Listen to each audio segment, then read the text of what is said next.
हाँ जी, good evening. चलिए oligopoly continue करते हैं।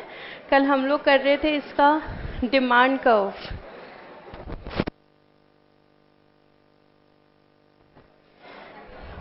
पेज नंबर 100 पर हम थे और हम कर रहे थे ओलिगोपॉली का डिमांड कर्व। कौन सी ओलिगोपॉली के केस में डिमांड कर्व था, क्या आपको याद है? Competitive pure oligopoly. और हमने एग्जाम्पल किसका लिया था? पेप्सी और कोक का। और हमने डिस्कस किया था पेप्सी और कोक का करंट प्राइस 40 रुपीज़ है। तो ये जो डिमांड कर्व बनाया गया है, नॉर्मली डिमांड कर्व कैसा होता है? Downward sloping. डिमांड कर्व ये भी डाउनवर्ड स्लोपिंग है, लेकिन इसमें एक किंक है। किंक का मतलब होता है मुड़ना।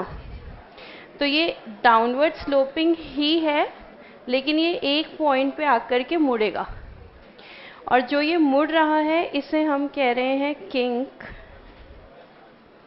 और ये किस पॉइंट से मुड़ता है? वो होता है मार्केट का prevailing price.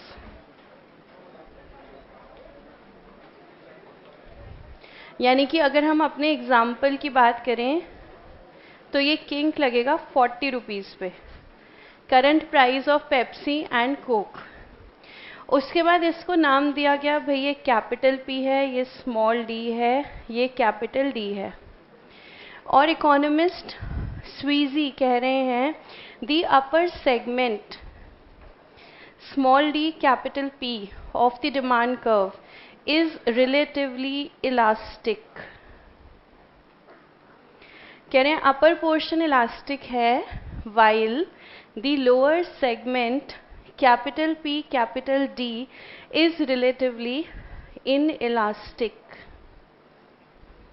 which means a price rise is not followed by others while a price cut is always followed by others। तो अगर पेप्सी ने प्राइस किया 40 से 42, तो क्या कोक 42 करेगा? नहीं करेगा। पेप्सी का सारा कस्टमर कोक पे शिफ्ट हो जाएगा। इलास्टिसिटी इज वेरी हाई, इसलिए क्या कहा? Demand is elastic. लेकिन अगर पेप्सी 40 से 38 करेगा, कोक को भी मजबूरी में 38 करना पड़ेगा। और अल्टीमेटली रिजल्ट क्या है? पेप्सी का कस्टमर पेप्सी के पास, कोक का कस्टमर कोक के पास। Demand remains inelastic, changes नहीं हुए। पेप्सी ने अपना कस्टमर अपने पास रखा, कोक ने अपना कस्टमर अपने पास रखा। तो it shows price rise is not followed by others, but a price cut is always followed by others. तो ये तो हमारी हो गई दो मार्केट जो लाइफ में, रियल लाइफ में एग्जिस्ट करती हैं, मोनोपोलिस्टिक एंड ओलिगोपॉली। अब आप देख रहे हैं कुछ मार्केट्स और भी आपके साथ शेयर की जा रही हैं, अदर इम्पॉर्टेंट मार्केट फॉर्म्स। डुओपॉली की बात शायद हमने कल की थी, या शायद आपको पता भी होगा, जिस केस में सिर्फ 2 ही सेलर होते हैं, उस मार्केट को बोलते हैं डुओपॉली मार्केट। फिर देखिए और भी तरह तरह की मार्केट हैं। अब एक मार्केट है monopsony. It is a market characterised by, underline करेंगे, सिंगल बायर। मोनोप्सनी एक ऐसी मार्केट है जहां बायर कितने हैं? एक। और सेलर कितने हैं? पता नहीं, एक भी हो सकते हैं, 2 भी हो सकते हैं, 3 भी हो सकते हैं। फिर है oligopsony. Oligopsony is a market characterised by, underline करेंगे, small number of large buyers. ठीक है, इंग्लिश टू हिंदी कर सकते हो आप।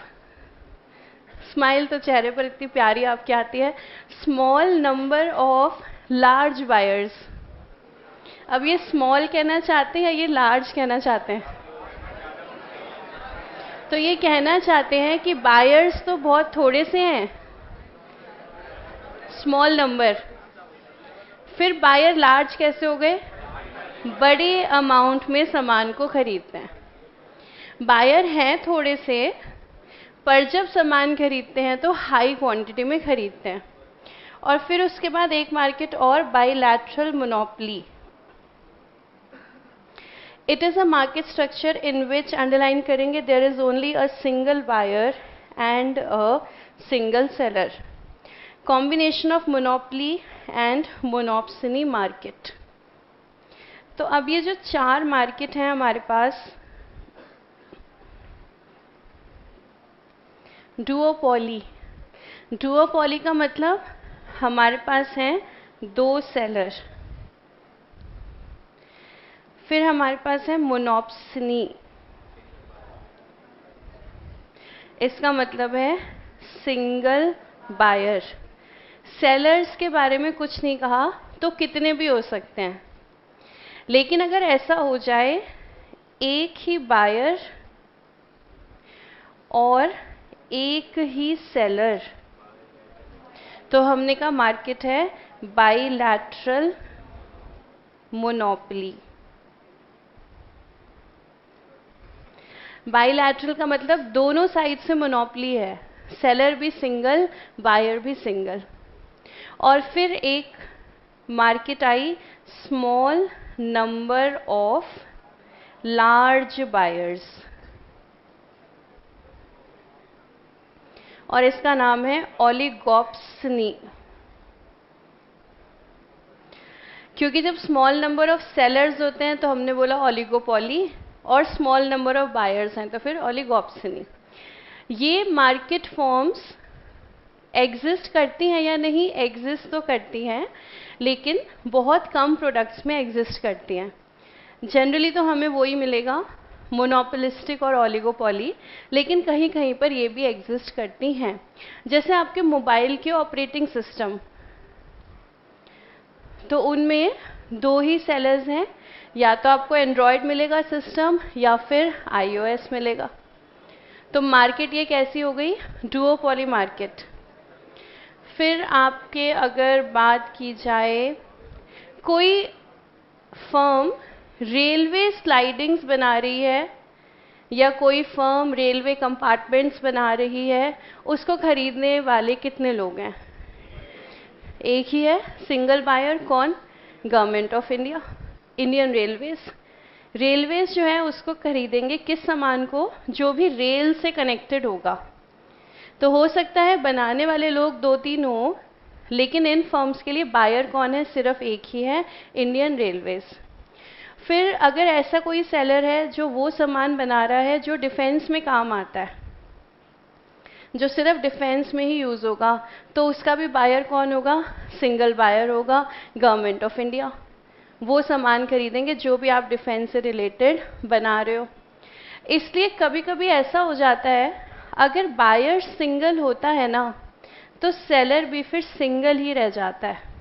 बाकी फर्म्स क्या करते हैं? मार्केट से एग्जिट कर देते हैं, क्योंकि इसमें फिर ज़्यादा स्कोप नहीं है प्रॉफिट का, क्योंकि बायर एक ही है, 2-3 सेलर आपस में compete कर रहे हैं, तो कुछ सेलर एग्जिट कर देते हैं और मार्केट बन जाती है bilateral monopoly, single buyer single seller.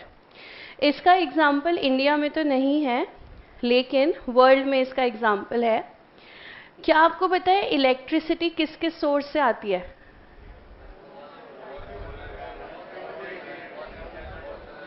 तो कुछ बच्चे तो ऐसे देख रहे हैं कि ये क्या है, और कुछ बच्चों को पता है तो वो रिप्लाई कर रहे हैं।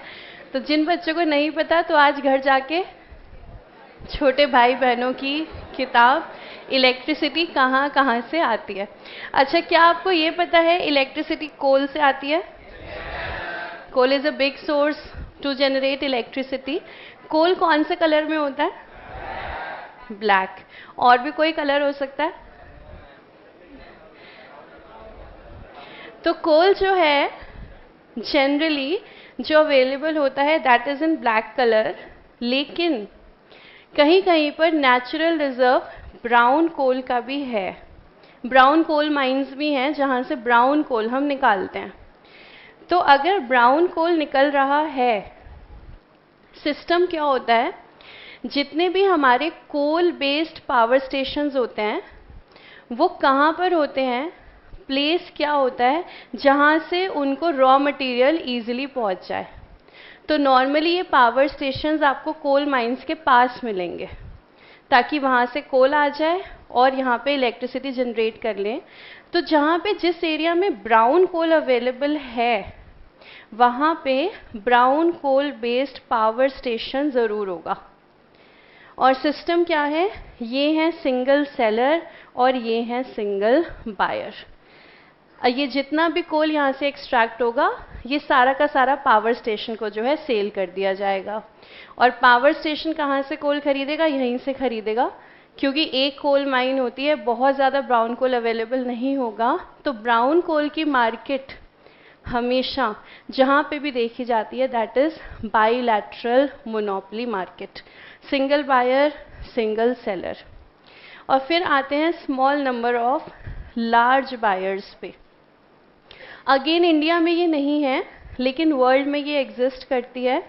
कोकोआ पाउडर आपने ज़रूर नाम सुना होगा, ठीक है। कहाँ यूज़ करते हैं इसे, चॉकलेट्स में और केक्स वगैरह में ये पाउडर यूज़ होता है। सब जगह जो है ये पाउडर यूज़ होता है ऑल ओवर दी वर्ल्ड। लेकिन कोकोआ की 100% प्रोडक्शन में से, वर्ल्ड की 100% प्रोडक्शन में से 80% ये प्रोडक्ट 3 कंपनीज खरीदती हैं। मतलब 3 कंपनीज जितना ये परचेज कर लेती हैं वो टोटल का कितना हो जाता है 80%, और बैलेंस 20% बचता है बाकी सारे बायर्स के लिए। तो अगर आपने नाम सुना हो कारगिल, कारगिल वॉर नहीं, वो तो है KARGIL, और ये है कारगिल कंपनी CARGILL। बहुत लार्ज स्केल पर ऑपरेट करती है, बहुत सामान है इनका, कई कंट्रीज़ में ऑपरेट कर रहे हैं। एक कारगिल, एक मिडलैंड कंपनी और एक बोना कॉबलेट कंपनी, ये तीनों मिलकर के जो है, बस तुम्हें नाम में हंसी आ रही है, ये तीनों मिलकर के जो है वर्ल्ड के कोको पाउडर का 80% जो है परचेज करते हैं। इसलिए इस मार्केट को कहा जाता है ओलिगोपोली मार्केट। और कभी कभी हमारी सीए इंडस्ट्री में भी ऐसा कहा जाता है कि हमारी मार्केट ओलिगोपोली मार्केट है, कारण जो बिग 4 हैं ये मैक्सिमम सीएस को जो है अपॉइंट कर लेती हैं। तो ये हैं कितनी, 4 ही हैं, स्मॉल नंबर, सिर्फ 4 हैं। और जितने स्टूडेंट्स एक अटेम्प्ट में सीए फाइनल क्वालिफाई करते हैं, सीए बनते हैं, उनमें से मैक्सिमम को जो है बिग 4 अपने पास अपॉइंट करती है, कारण बिग 4 के पास काम बहुत है। जितनी भी लिस्टेड कंपनीज हैं सभी का ऑडिट किसके पास है, बिग 4 के पास ही है और किसी के पास नहीं है। तो इनके पास काम बहुत है और इनको जो रिक्वायरमेंट है नॉलेज से ज़्यादा इन्हें हार्डवर्क की रिक्वायरमेंट है। इन्हें पर्सन चाहिए हार्ड वर्किंग। बिग 4 ये कहती है कि हम मान के चलते हैं आपने सीए क्वालिफाई कर लिया फिर भी आपको कुछ नहीं आता, ये इनकी स्टेटमेंट है। क्योंकि ये कहते हैं कि क्लासरूम की स्टडी और प्रैक्टिकल लाइफ में ज़मीन आसमान का फ़र्क है। तो आपने जो पढ़ाई करी है वो क्लासरूम में करी है, तो हम ये मान के चलते हैं आपको कुछ नहीं आता और हम आपको सारा काम सिखाने को तैयार हैं। तो हम कैंडिडेट सेलेक्ट कैसे करेंगे, हमें पर्सन में सिर्फ एक कैपेबिलिटी चाहिए कि क्या वो काम सीख लेगा हमारा कि नहीं, बस। इसलिए ये हार्ड वर्क के बेसिस पर जो है सीएस को सेलेक्ट करते हैं। मार्केट में क्योंकि आपको पता है फेलियर ज़्यादा है हमारी इस इंडस्ट्री में, मुश्किल से सब मोस्टली लोग जो है क्लियर करते हैं इसे। इससे मार्केट में एक बात कही जाती है कि अगर बिग 4 में जाना है तो आपको अप्रोच चाहिए, अगर बिग 4 में जाना है तो आपको कोई ना कोई जुगाड़ लगाना पड़ेगा, तब जाकर आप बिग 4 पहुंचेंगे। लेकिन ये वो लोग कहते हैं जो रह जाते हैं, जो क्लियर नहीं कर पाते, जो मुश्किल से क्लियर करते हैं। लेकिन जितने स्टूडेंट्स सही तरीके से पढ़ करके सही सिस्टम से चार्टर्ड अकाउंटेंसी क्लियर करते हैं, जैसे कि हमारे बहुत सारे स्टूडेंट्स, सब ने हमें एक ही फीडबैक दिया कि हमारे पास बिग फोर से कॉल आई थी, हमारे पास बिग फोर से कॉल आई थी। रैंक होल्डर को तो बिग फोर कॉल करते ही करते हैं, ये तो सिस्टम है ही है। रैंक होल्डर्स को तो वो खुद ही कॉल करके बुलाते हैं, और जो बाकी बच्चे होते हैं जिनकी रैंक नहीं आती पर जिन्होंने क्वालिफाई कर लिया, बस इतना ही फ़र्क है, उन्हें खुद जा कर के अपना CV देना होता है बस। रैंक होल्डर है, बिग फोर कॉल कर लेगी, रैंक नहीं है आप खुद चले जाओ। लेकिन रैंक होल्डर या फिर दोनों ग्रुप्स क्वालिफाई करना, ऐसे पर्सन को बिग फोर की ज़रूरत है, क्योंकि रैंक तब आती है जब आपने सारे पेपर दिए। किसमें? इंटर में और फाइनल में। फाउंडेशन में भी सारे देते हो, लेकिन फाउंडेशन में क्या है? ऑप्शन नहीं है। आपको इंस्टीट्यूट ने ऑप्शन नहीं दिया कि 2 अभी दे दो, 2 6 महीने बाद दे देना। भाई 4 पेपर हैं, चारों देने हैं। इंटर और फाइनल में क्या है? 8-8 पेपर है। इंस्टीट्यूट ने ऑप्शन दे दिया कि ऐसा करो, अगर आपसे 8 नहीं होते ना, 4-4 करके दे दो। 4 मई में दे दो और 4 कब दे दो? नवंबर में। ग्रुप बना दिया, ग्रुप 1, ग्रुप 2। तो एक बार ग्रुप 1 दे दो, अगली बार ग्रुप 2 दे दो। लेकिन जो एक एक करके ग्रुप देता है उसकी रैंक आती नहीं, एलिजिबिलिटी ही नहीं है। रैंक किसकी आती है? जो दोनों ग्रुप देता है। तो भाई सीधी सी बात है, जिसने दोनों ग्रुप दिए और जो रैंक लेकर आया, तो स्टूडेंट हार्ड वर्किंग है या नहीं? बिल्कुल हार्ड वर्किंग है, इसमें कोई डाउट ही नहीं। जिसकी रैंक नहीं आई पर उसने दोनों ग्रुप दिए और दोनों ग्रुप उसने क्वालिफाई कर लिए, वो हार्ड वर्किंग है या नहीं? बिग फोर सेज बिल्कुल हार्ड वर्किंग है। फ़र्क सिर्फ इतना है, रैंक होल्डर के पास हम गए थे, ये बच्चा हमारे पास आ जाए, बस इतना ही फ़र्क है। तो इसलिए बिग फोर को ज़रूरत है हार्ड वर्किंग स्टूडेंट्स की, जिसने ये ऑप्शन देखने के बाद ऑप्शन ही ले लिया कि चल ठीक है, आधा मई में देंगे, आधा नवंबर में। तो उसने क्या ऑप्शन एक्सरसाइज किया? कम मेहनत करने का। तो सिंगल ग्रुप वाले को बिग फोर अप्रोच नहीं करती, बोथ ग्रुप वाले को बिग फोर अप्रोच करती है। लेकिन अपनी अपनी कहानी है। आपने कहा मैम देखो दोनों देकर फेल हो जाएं, क्या फ़ायदा है? CA तो बन जाए ना, CA बनना ज़रूरी है। तो ऐसा करते हैं हम एक एक दे देते हैं, क्योंकि अगर आप CA हो तो ये भी तो छोटी बात नहीं है। एक बार आप CA हो तो आपके पास इतने प्रॉस्पेक्ट्स हैं मार्केट में, फिर कोई ये नहीं पूछता कि CA कितने अटेम्प्ट में बने थे, कोई नहीं पूछता। फिर क्या मायने रखता है कि आप CA हो? CA की डिग्री आपके पास है, ये अपने आप में बहुत बड़ी बात है। इसलिए कभी ये मत सोचना कि बिग फोर जाने के लिए जुगाड़ लगाना पड़ेगा, या अपने दिमाग को बता देना हाँ जुगाड़ तो लगाना पड़ेगा।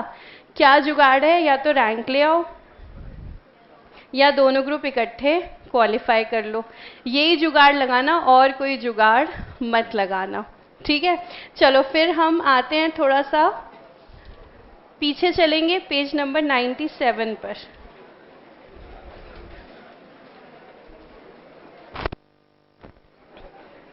पेज नंबर 97 पे सबसे टॉप में 2 प्रिंसिपल दिए हुए हैं।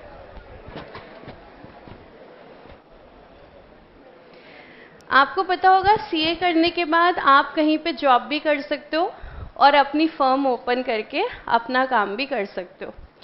सपोज़ आपने अपनी फर्म ओपन करी और आपने अपना काम करना शुरू किया और फर्स्ट ईयर एंड हुआ और आपने प्रॉफिट और लॉस स्टेटमेंट बनाई और उसमें भाई आ रहा है लॉस। ठीक है, मान के चलेंगे फर्स्ट ईयर है तो लॉस आ रहा है, तो कोई ख़ास बात नहीं है। सेकेंड ईयर, थर्ड ईयर, 2 साल और निकल गए और दोनों साल जो है भाई लॉस ही रहा, फर्स्ट सेकंड थर्ड। तो जब हम 2-3 साल अपने बिजनेस में लॉस देखते हैं, पहले साल ही देखते हैं तो मोटिवेशन डाउन होता है, फिर भी खुद को संभाल के आगे बढ़ते हैं। दूसरा साल निकला, तीसरा साल निकला और तीनों साल जब हम लॉस देखते हैं तो मन में ख्याल आना स्वाभाविक है, मन में ख्याल आ जाता है बिजनेस को बंद कर दिया जाए। फिर क्या करेंगे वो बाद में सोचेंगे, लेकिन एक बार मन खराब हो गया है, मन नहीं कर रहा। तो इकोनॉमिस्ट सेज देखो भाई, डिसीजन ऐसे नहीं लिए जाते। कैसे? कि मन नहीं कर रहा, मन के भरोसे डिसीजन लिए तो जिंदगी में कोई डिसीजन सही नहीं होगा। इसलिए इकोनॉमिक्स ने क्या कहा? We presume consumer is rational and not emotional. Consumer is not emotional, consumer is rational. तो कैसे डिसीजन लिया जाए कि शट डाउन करें या नहीं? तो देखो, what is actually loss? Loss का मतलब ये नहीं होता कि हम फेलियर हैं। लॉस का मतलब ये होता है हम अपने एक्सपेंसेस को रिकवर नहीं कर पा रहे, बस। लॉस का मतलब ये नहीं होता कि you are a failure. Loss का मतलब है आप एक्सपेंसेस रिकवर नहीं कर पा रहे। आप बताओ, P&L अकाउंट में लॉस कैसे आएगा? एक ही तो सिचुएशन है, एक्सपेंस ज़्यादा है, इनकम कम है। एक्सपेंस ज़्यादा है, इनकम कम है, तो रिजल्ट क्या है? लॉस। इसी एक्सपेंस को इकोनॉमिक्स में हम बोल देते हैं टोटल कॉस्ट। एक ही बात है, टोटल कॉस्ट। और इसको हमने दो पार्ट में डिवाइड किया, फिक्स्ड प्लस वेरिएबल। तो लॉस का मतलब सिर्फ इतना है कि हम हमारी कॉस्ट को रिकवर नहीं कर पा रहे। अगर रिकवर कर लेते, थोड़ा ज़्यादा कमा लेते तो प्रॉफिट आ जाता, पर हम रिकवर नहीं कर पा रहे, इसलिए हम लॉस में हैं। तो इकोनॉमिस्ट सेज कभी भी अगर आप लॉस में हो ना, लॉस का मतलब है आपकी टोटल कॉस्ट ज़्यादा है। किस चीज़ से? टोटल रेवेन्यू से। ये तो पक्का है, टोटल कॉस्ट टोटल रेवेन्यू से ज़्यादा है। अब आप एक काम करना, ये डिसाइड करने के लिए कि शट डाउन करें या नहीं, आप ऐसे करना, इस फिक्स्ड कॉस्ट को तो ना एक बार भूल जाओ, क्योंकि फिक्स्ड कॉस्ट फिक्स्ड है, बड़े अमाउंट की है, इसको बाद में देखेंगे। आप एक बार ये चेक करना, आपकी जो वेरिएबल कॉस्ट है, टोटल वेरिएबल कॉस्ट, क्या वो टोटल रेवेन्यू से ज़्यादा है, या फिर total variable cost total revenue के बराबर है, या फिर total variable cost total revenue से कम है। आप है ना ये चेक करना, और हम आपको बताते हैं किस केस में शट डाउन करना है, किस केस में शट डाउन नहीं करना। ये आपका प्रिंसिपल 1 है। अब देखिए प्रिंसिपल 1 क्या कह रहा है? A firm should not produce at all. इसका मतलब shut down. A firm should not produce at all if total revenue from its product does not equal or exceed its total variable cost। ठीक है, अब आराम से आप English to Hindi करो और बताओ ये क्या कहना चाह रहे हैं। इन तीनों में से किस सिचुएशन में शट डाउन करना है और किस सिचुएशन में कंटिन्यू? एक बार आराम से देख लो आप। प्रिंसिपल आपके सामने है, मैथमेटिकल नोटेशन भी आपके सामने है। अब एक बार पहले आप अपने दोस्त की बात समझो, ये क्या कहना चाहता है, कब शट डाउन करो और कब कंटिन्यू करो।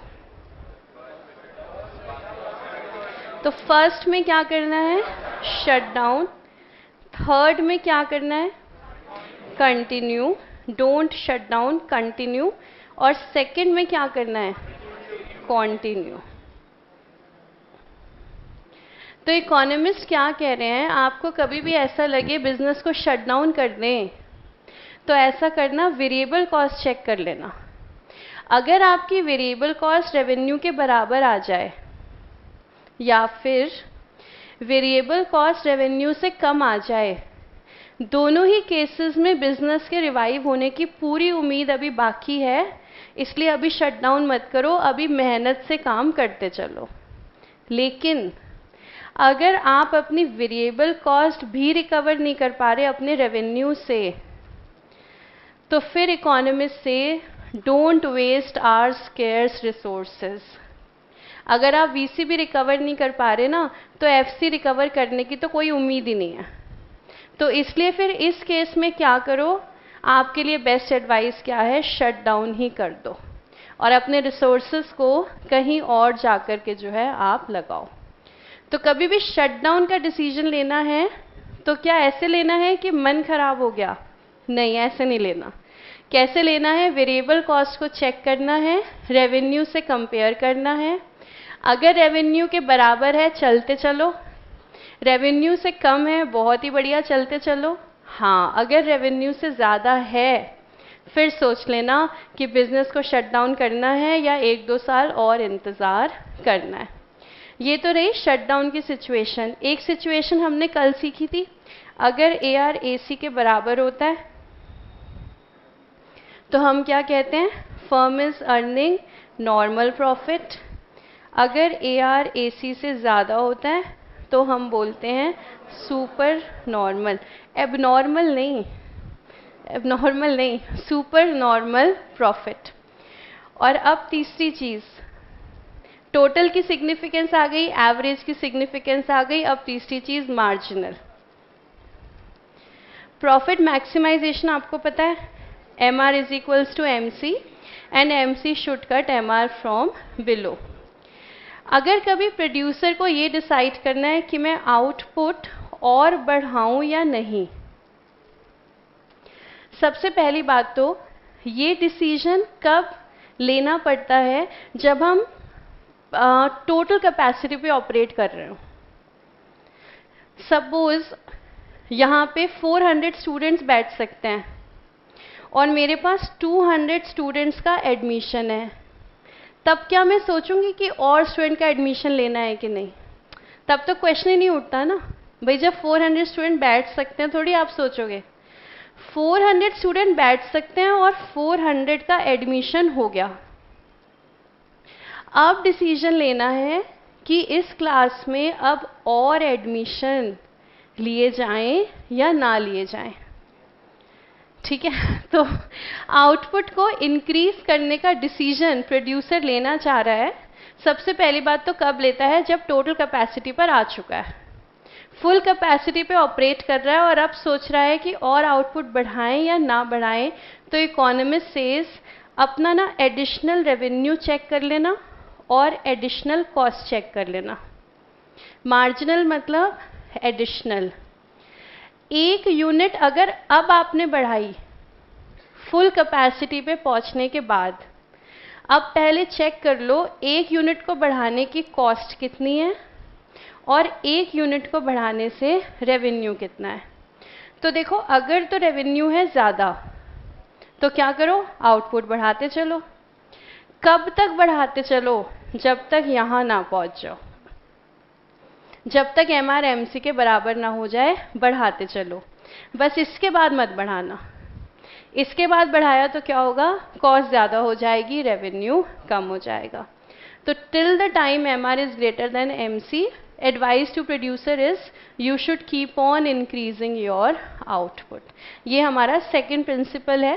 It will be profitable for the firm to expand output if marginal revenue is greater than marginal cost, and to keep on expanding output until MR equals MC.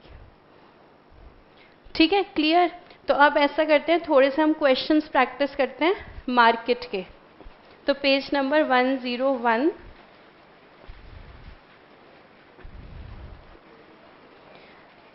और question solve करेंगे 1 to 10,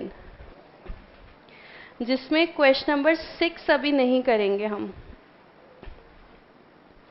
6 हमारा cost से related है, वो cost वाले chapter के बाद करेंगे।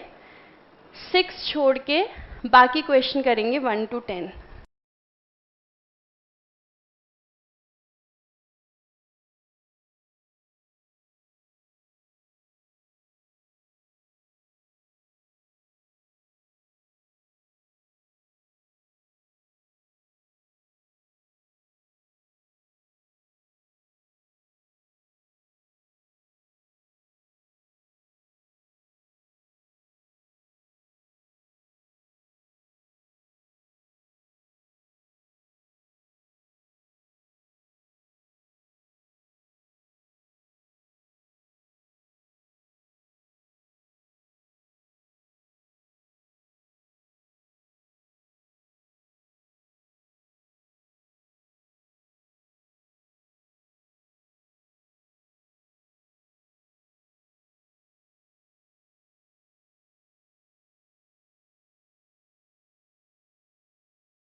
हाँ जी, स्टार्ट करें?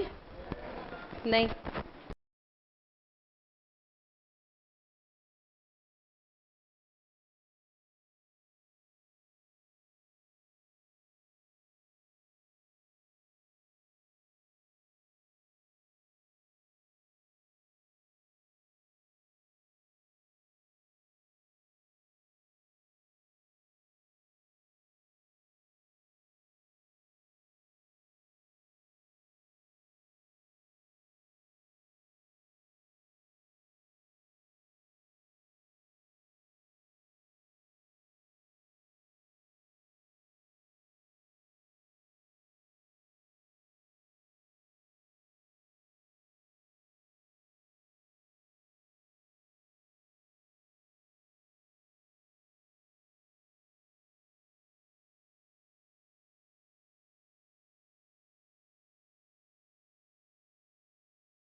हाँ जी, करें स्टार्ट।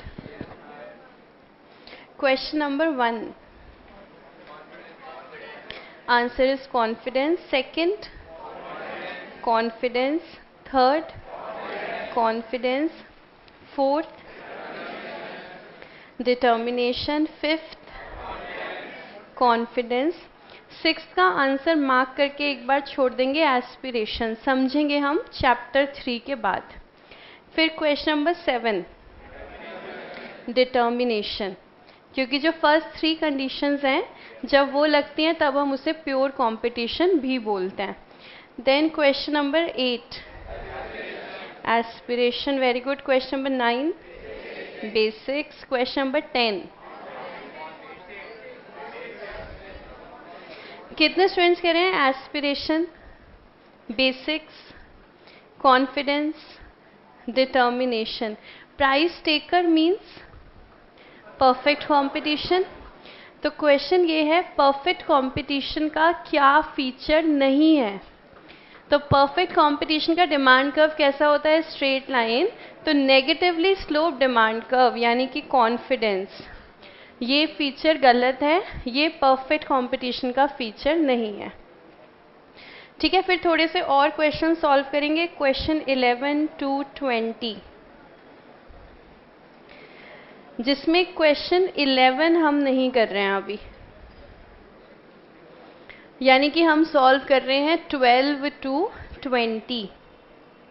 क्वेश्चंस आपको मुश्किल लग सकते हैं 12 to 20 की सीरीज। अगर लगे तो क्या करना है, पहले स्माइल करना है, फिर आई लव यू बोलना है। फिर भी ना हो तो आप छोड़ देना, हम डिस्कस करेंगे तब आपको समझ आ जाएगा।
हाँ जी, क्या हम साथ साथ करें या आप कुछ कर पा रहे हो? कर पा रहे हो तो भी आपको टाइम चाहिए या कर लिए? कर लिए तो स्टार्ट करें डिस्कशन। क्वेश्चन नंबर 11 का आप आंसर मार्क कर लीजिए, डिटर्मिनेशन समझेंगे हम चैप्टर 3 के बाद। क्वेश्चन नंबर 12,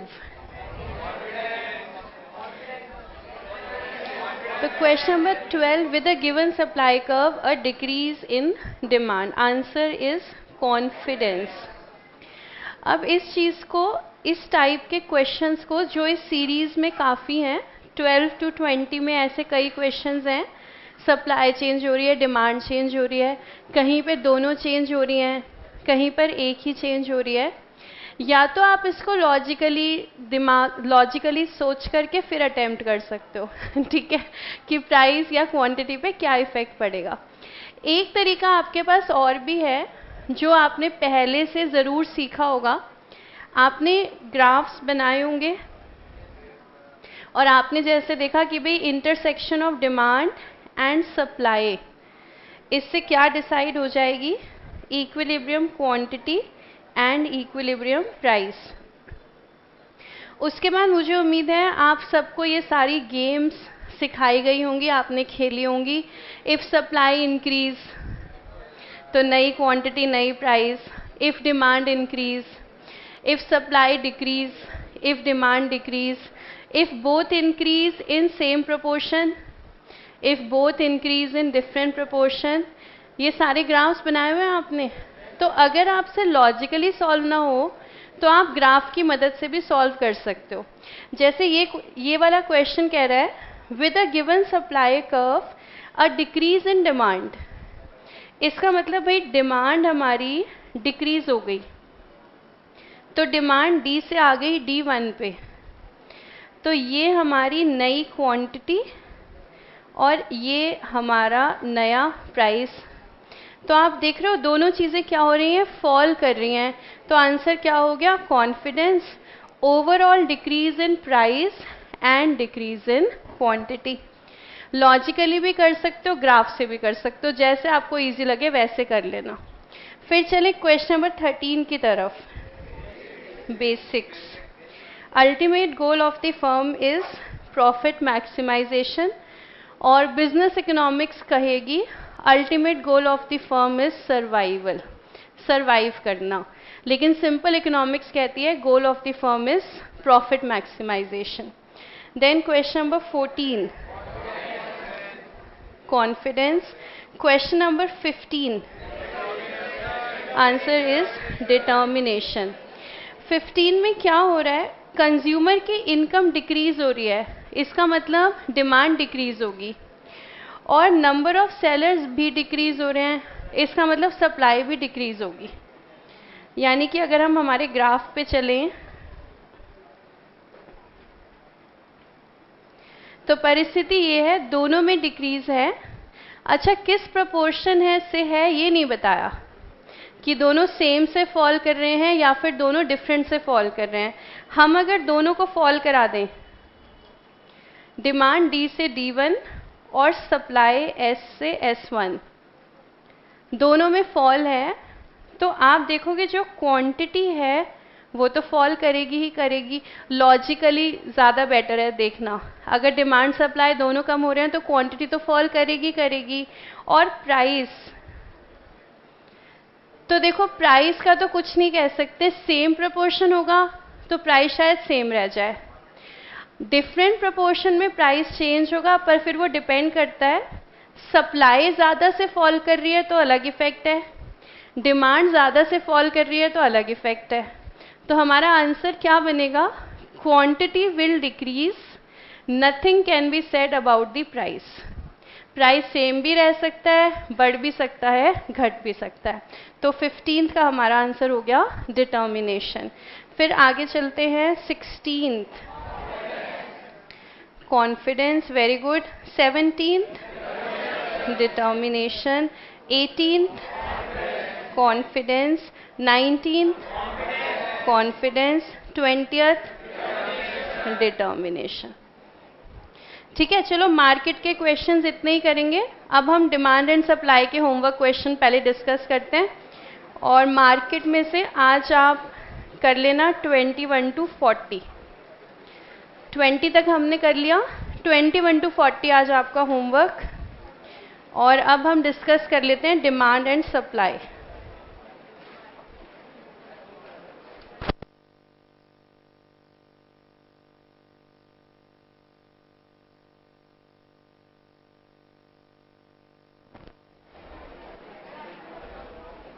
क्वेश्चन नंबर 12 से डिस्कस करना है हमें,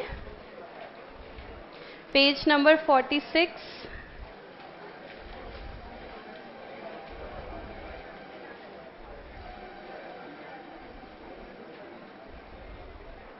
क्वेश्चन नंबर 12 से स्टार्ट करना है ना, ये नहीं पता आपको? 12 से स्टार्ट करेंगे। Answer is basics. अगर पेप्सी का प्राइस बढ़ेगा तो कोक की डिमांड बढ़ेगी। अगर पेप्सी का प्राइस बढ़ेगा तो कोक की डिमांड बढ़ेगी। तो क्योंकि कोक की डिमांड बढ़ेगी तो डिमांड कर्व पर क्या होगा? It will shift towards right. Then question number 13, basics. 14th confidence. 15th determination. अब देखिए यहाँ पर आप ये मत सोचेगा कि 7 अप क्यों साथ में है। अब क्वेश्चन ने कह दिया कोक एंड 7 अप, तो वही बात खत्म हो गई। तो क्वेश्चन कह रहा है दोनों ही पेप्सी के सब्स्टिट्यूट हैं। अब आपको ये नहीं सोचना है ऐसे कैसे, बस अब उन्होंने बोल दिया तो सब्स्टिट्यूट हैं, तो सब्स्टिट्यूट के कंपैरिजन में रिलेशनशिप आपको बतानी है। फिर question number 16, aspiration. 17 basics. 18 determination. Given the following 4 possibilities, which one will result in an increase in total consumer expenditure? Expenditure method आपको लगाना है। प्राइस और एक्सपेंडिचर अगर दोनों राइज करेंगे तो डिमांड कैसी होती है? इनइलास्टिक। तो डिटर्मिनेशन कह रहा है डिमांड इनइलास्टिक है, प्राइस बढ़ रहा है, तो एक्सपेंडिचर सेम डायरेक्शन में मूव करेगा, एक्सपेंडिचर भी बढ़ेगा। फिर question number 19, confidence. 20th determination. 21st confidence. 22nd basics. Inelastic का मतलब demand will change by small amount. 23rd basics. 24th confidence. 25 basics या कॉन्फिडेंस? कॉन्फिडेंस। बेसिक्स आंसर कब होगा? अगर क्वेश्चन कहेगा न्यूमेरिकल वैल्यू इज इन्फिनिटी। उन्होंने इन्फिनिटी नहीं बोला, क्या बोला है? Very high. पर आपके ब्लड में ज़्यादा मैथ्स घुस गई है तो आपने कहा वेरी हाई का मतलब इन्फिनिटी है, ऐसा नहीं है। Infinity is infinity, very high is very high. Very high का मतलब है high degree of substitutability. Then question number 26, determination. 27 aspiration. 28 देखिए, point elasticity is useful for which of the following situation? Elasticity की definition है responsiveness of quantity demanded due to change in price. Elasticity useful सिर्फ उस situation में है जहां पर हम क्वांटिटी का चेंज जानने में इंटरेस्टेड हैं। जैसे एस्पिरेशन स्टेटमेंट कह रही है book store is considering to double the price of notebooks. इसने कुछ नहीं कहा, ये जानना चाहता है क्या इफेक्ट पड़ेगा क्या नहीं। इसने कहा हम तो प्राइस बढ़ाना चाहते हैं। Restaurant is considering lowering the price of its expensive dishes. ये भी क्वांटिटी के बारे में कोई बात नहीं कर रहे। कॉन्फिडेंस स्टेटमेंट है N auto producer is interested in determining the response of consumers to the price of cars being lowered by 100. ये जानना चाहता है क्वांटिटी पर क्या होगा, तो हमने कहा इलास्टिसिटी सिर्फ आप ही के लिए यूजफुल है, आंसर इज कॉन्फिडेंस। जो जानना ही नहीं चाहता क्वांटिटी, उसके लिए रेलेवेंट नहीं है। जो जानना चाहता है इफेक्ट, उसी के लिए इलास्टिसिटी यूजफुल है। Then question 29, basics. कह रहे हैं अगर प्राइस डिक्रीज हो जाए, a decrease in price will result in increase in total revenue। तो आप याद करके बताओ कौन सी मार्केट में ऐसा होगा कि प्राइस को फॉल करवा के भी टोटल रेवेन्यू बढ़ जाएगा? कौन सी मार्केट में होगा? इलास्टिक या इनइलास्टिक? इलास्टिक। इसीलिए हम बारी बारी एज चार्टर्ड अकाउंटेंट हम यही एडवाइस देते हैं, अगर आपकी डिमांड इनइलास्टिक है प्राइस बढ़ा लो, और इलास्टिक है तो फिर प्राइस घटा लो। अगर प्राइस घटाओगे तो रेवेन्यू आपका बढ़ जाएगा, कारण क्वांटिटी बढ़ जाएगी। किस अमाउंट से? लार्ज अमाउंट से, तो रेवेन्यू आपका बढ़ जाएगा। तो आपका दोस्त कह रहा है प्राइस के फॉल करने पर रेवेन्यू कब बढ़ेगा? तो हमने कहा तब बढ़ेगा जब डिमांड होगी इलास्टिक। तो आपको क्या करना है, चारों ऑप्शन में से इलास्टिक की डेफिनेशन ढूंढनी है। डिमांड इलास्टिक कहाँ पर आ रही है? तो भाई बेसिक स्टेटमेंट जो है वो इलास्टिक की डेफिनेशन है, percentage change in quantity is higher than percentage change in price. ऐसे देखो क्वेश्चन नंबर 30th। तो question number 30th answer is aspiration. फिर से सिमिलर लाइंस पर है, कह रहे हैं अगर आपने प्राइस बढ़ाया, increase in price, this will result in an increase in total revenue. तो कहाँ पर ऐसा होगा कि प्राइस बढ़ाने पे रेवेन्यू बढ़ेगा? सिर्फ इनइलास्टिक डिमांड में। तो अब हमें चारों ऑप्शन में से इनइलास्टिक चूज करना है। तो इनइलास्टिक एस्पिरेशन स्टेटमेंट है, when percentage change in quantity is less than percentage change in price. Then question 31, basics. 32nd, confidence, small part यानी कि less elasticity. 33rd, basics. 34, aspiration.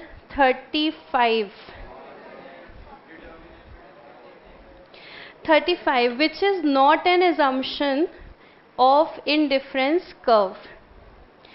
Suppose आपको नहीं पता सारी assumptions, लेकिन आपको ये हर वक्त पता रहना चाहिए कि क्वेश्चन आपका दोस्त है, शैतान दोस्त है, लेकिन दोस्ती हमेशा निभाता है।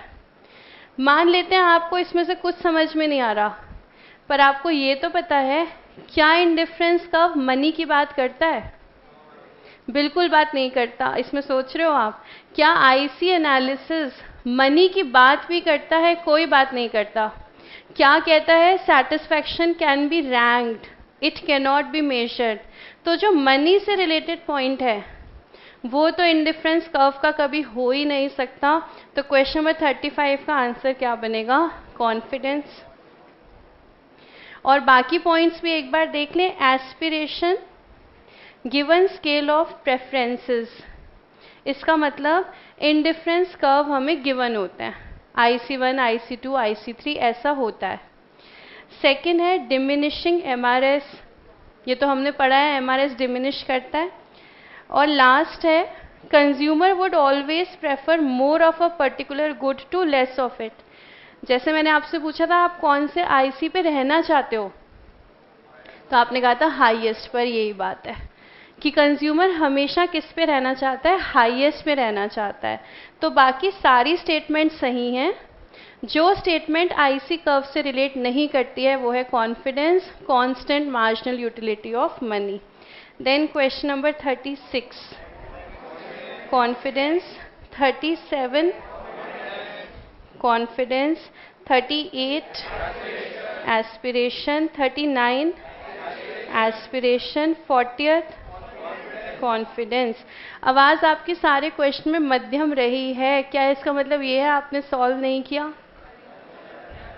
पूरी क्लास की आवाज़ नहीं आई है, इसका मतलब यही है कि आपने होमवर्क नहीं किया। क्या आपने आगे होमवर्क किया है 41 to 60?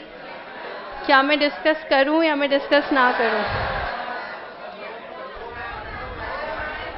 तो क्या आप आज पक्का कर लोगे? देखिए ये होती है, जब सारे करते हैं ना तब ये आवाज़ आती है। ये जो अभी आई है ना आपकी यस की आवाज़, तो आपकी आवाज़ बताती है पूरी क्लास ने होमवर्क किया कि नहीं करा। तो ठीक है, मैं अभी फिर इसको छोड़ रही हूँ 41 to 60। प्लीज़ आप लोग आज कर लेना ताकि हम अगली क्लास में डिस्कस कर लें। ठीक है, thank you so much and keep smiling.